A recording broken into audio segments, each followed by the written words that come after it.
No other conflict has come to the forefront of international attention as often or quite as divisively as the Israeli-Palestinian conflict. For almost 75 years, it's been a recurring source of concern for the international community, not least of all because it became a touch paper for wider conflicts between Israel and the Arab world. And yet, while many have strong opinions on the issue, the exact origins of the situation are often little known or understood.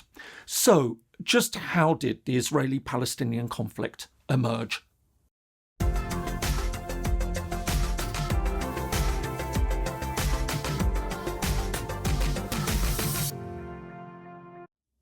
Hello and welcome. If you're new to the channel, my name is James Ker-Lindsay, and here I take an informed look at international relations, conflicts, and the origins of countries. There's a tendency for people to try to explain modern conflicts by referring to ancient hatreds. In almost all cases, it's wrong. Invariably, there's nothing in distant history that says two peoples are destined to fight. Instead, history is overlaid on top of questions that are more usually to do with more contemporary issues of international law or evolving political norms and values. This is no less the case for the Israeli-Palestinian conflict than for any other conflict I've covered. Although both sides will point to ancient historic ties to the territory, in truth, the conflict is far more readily understood by concepts that come up time and time again in my videos: decolonisation and self-determination. What makes the Israeli-Palestinian conflict so unusual and so emotive is the way in which the dynamics of the conflict have developed. So, how did the conflict between the Israelis and the Palestinians emerge? The conflict is centred on territory that lies at the far end of the Mediterranean Sea. In total, the area under discussion includes the State of Israel, which is recognised by 164 of the 193 members of the United Nations, and those areas that are now more generally known by the UN as occupied Palestinian territory. This is in turn divided into the West Bank, including East Jerusalem, and the Gaza Strip, both of which are formally under the control of the Palestinian National Authority. While the State of Palestine has been recognised by around 140 UN members and has been admitted as a non-member observer state at the UN, its passage to full membership has been blocked. While many might think the story would start in the Middle East, in fact the origins of the current conflict can be found in the growing violent anti-Semitism in Russia and Eastern Europe in the 1880s. As the Jewish population began to emigrate to escape persecution, the vast majority made their way to the United States. However, several tens of thousands chose to go to Palestine, which was still at the time under Ottoman rule. Shaped by European ideas of nation and statehood, they formulated their own concept of a Jewish state centred on the ancestral homeland of the Jewish people, a concept known as Zionism. At first, their presence seemed to be accepted by the majority Arab population, not least of all because these new arrivals often bought land at heavily inflated prices. But as the numbers began to increase, resentment and suspicion grew over what many came to see as external colonisation. Meanwhile, just as Zionists were fed by ideas of nationalism and statehood, the Arab people of Palestine, alongside the Arab people more generally, were also beginning to forge what would eventually become their own sense of identity. This emerging nationalism would become especially important with the outbreak of the First World War. Keen to wrest control of the Middle East from the Ottoman Empire, which had sided with Germany, Britain and France hatched a secret plan, the Sykes-Picot Agreement, to carve up the region into specific spheres of influence. Well, according to this, Palestine would become an international sphere in an attempt to persuade local populations to rise up against Ottoman rule. The British government now supported Arab calls for the establishment of their own independent state, which they believed should include Palestine. And this is where the problem really starts. At the same time, and keen to win over Jewish support, Britain also undertook to support the creation of a Jewish homeland in Palestine. On the 2nd of November 1917, the British Foreign Secretary Arthur Balfour wrote to Lord Rothschild, one of the leading figures of the British Jewish community, explicitly stating the British government's support for the creation of a national home for the Jewish people in Palestine. Just weeks later, on the 30th of December, British troops marched into Jerusalem. British control over Palestine was officially recognised at the Conference of San Remo in 1920 and confirmed by the League of Nations in 1922 when Britain was awarded the mandate for Palestine. Importantly, the mandate also explicitly recognised the end goal of reconstituting a Jewish national home and stipulated that an appropriate agency should be recognised to advise the British authorities on the establishment of this Jewish national home. However, all of this came with a specific proviso that nothing should be done which might prejudice the civil and religious rights of existing non-Jewish communities in Palestine. In the meantime, tensions between the Arabs and Jews continued to grow, leading to several serious outbreaks of violence, including rioting by Palestinians in August 1929. These pressures would increase still further in the 1930s with ever more Jewish immigration into Palestine. Although Palestine was overwhelmingly Arab when Britain took control in 1917, with an estimated 700,000 Arabs to around 60,000 Jews, this changed dramatically over the course of the 1930s, as around 250,000 Jews fled persecution in Europe. Meanwhile, at the same time, as tensions rose between the two communities, Palestinian Arabs also began to protest against British rule, starting with a prolonged general strike in 1936, which later turned to a violent uprising. They demanded an end to Jewish immigration and the creation of an Arab state. Realising the need to address the issue, the British government set up a body, the Peel Commission, to explore the options for Palestine. Noting the significant effect of large-scale Jewish immigration and the intense national feelings that had emerged in both communities, it argued that the creation of a unified Palestinian state of Jews and Arabs was now extremely unlikely to succeed. Instead, it recommended that the territory should be partitioned. One part would be awarded to neighbouring Transjordan, an Arab state under British protection. Another would become a Jewish state.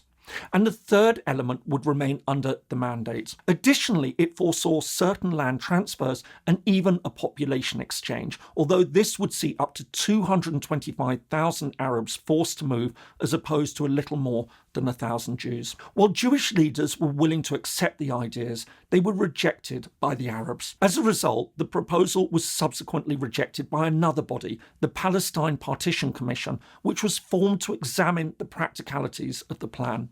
Instead, it proposed dividing up the territory into a small Jewish state, an Arab state, and 3 mandate territories, including Jerusalem, which would remain under British rule pending a final decision on their future.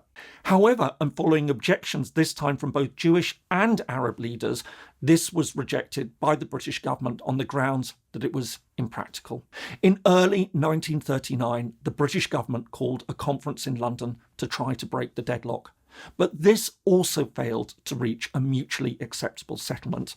With war looming and feeling the need to keep the Arab populations of Egypt and Saudi Arabia on its side to protect the strategically important Suez Canal and secure oil supplies, London now abandoned the idea of partition and published a new policy paper. This envisaged the creation of an independent Palestinian state in which Jews and Arabs shared government. And while Britain refused to stop all immigration into Palestine, it now introduced heavy restrictions on the number of Jews who would be allowed in future. This change would have a dramatic effect on the situation on the ground. Infuriated by the British change of heart, several Jewish paramilitary groups now launched an armed campaign against British rule. This accelerated at the end of the Second World War, leading to the most notorious incident of all, the bombing of the King David Hotel in Jerusalem on the 22nd of July 1946, which killed 91 people. Meanwhile, Britain's steadfast resistance to more Jewish immigration at a time when many of Europe's remaining Jews were trying to make it to Palestine in the aftermath of the Holocaust, increasingly put it at odds with other partners, including the United States. Exhausted with war and with 100,000 troops now committed to Palestine, Britain decided it couldn't handle the situation anymore. In February 1947, it passed the matter over to the newly established United Nations, which set up an 11-member Special Committee on Palestine, UNSCOP.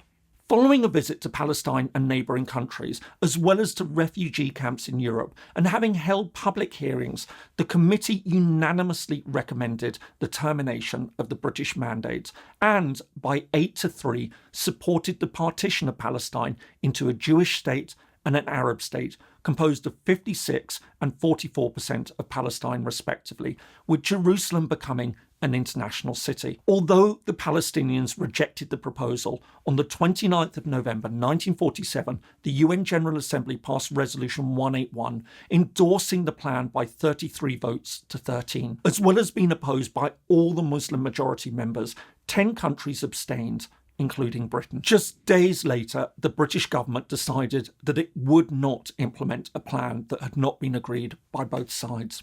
Instead, it announced that its mandate over Palestine would end a little over 5.5 months later at midnight on the 14th of May 1948. With the countdown to British departure now underway, the situation on the ground deteriorated rapidly as fighting broke out between Jews and Arabs. Meanwhile, just hours after Jewish leaders proclaimed the independence of the State of Israel on the day of Britain's departure, the new country came under attack from its Arab neighbours, including Egypt, Syria, Transjordan, and Lebanon. However, the Arab armies were ill-coordinated politically and militarily, and over the following months, Israeli forces managed to beat them back. By the time the fighting ended the following March, the situation on the ground had changed radically. The State of Israel had expanded its control to 78% of historic Palestine. Meanwhile, what remained in Arab hands, the West Bank and Gaza Strip, were now controlled by Jordan and Egypt, respectively. All this would have catastrophic effects on Arab Palestinians. For a start, it signalled the end, at least at that stage, of any hopes of the creation of an independent Palestinian state. Moreover, over 700,000 people had been forced to flee their homes during the conflict and were now denied the right to return. More to the point, the conflict also meant that the existence of the State of Israel was now an established fact. On the 11th of May 1949, the UN General Assembly passed Resolution 273 by 37 votes to 12, with 9 abstentions, admitting Israel as the 59th member of the United Nations. But despite its formal acceptance by much of the international community, including the United States and the Soviet Union, Arab states and most of the wider Muslim world refuse to recognise Israel. There's a tendency to reduce conflicts to ancient hatreds. However, time and time again, what appears to be centred on some historical grievance from time immemorial is in fact rooted in far more modern issues. It's no different with the Israeli-Palestinian conflict. While many see this as some ancient Jewish versus Muslim hatred, it isn't. In fact, it's something far more contemporary and familiar. Like so many other cases I've covered, it's rooted in colonialism and self-determination. But what made this particularly challenging was that the process of decolonisation became overlaid by a second factor, the claim to the territory by another group that had established a presence on the ground. It's this that perhaps best explains the strong emotional response to the Israeli-Palestinian conflict. For Palestinians and their sympathisers, the situation is seen as a case of thwarted self-determination. They were denied the right to their own state as given to other colonial peoples. Instead, their territory was taken by outsiders who had been promised the land by the colonial power Britain against the wishes of the majority on the ground. Meanwhile, for Jews and their supporters, the creation of Israel is also seen as an expression of self-determination for a stateless and persecuted people returning to their ancestral homeland after a period of extreme trauma. As they see it, the Palestinians and the neighbouring Arab states refused to share that territory and fought to deny the Jewish people the right to their statehood. They gambled on the destruction of Israel and lost. Ultimately, though, the partition of Palestine and the creation of the State of Israel was just the beginning of the story.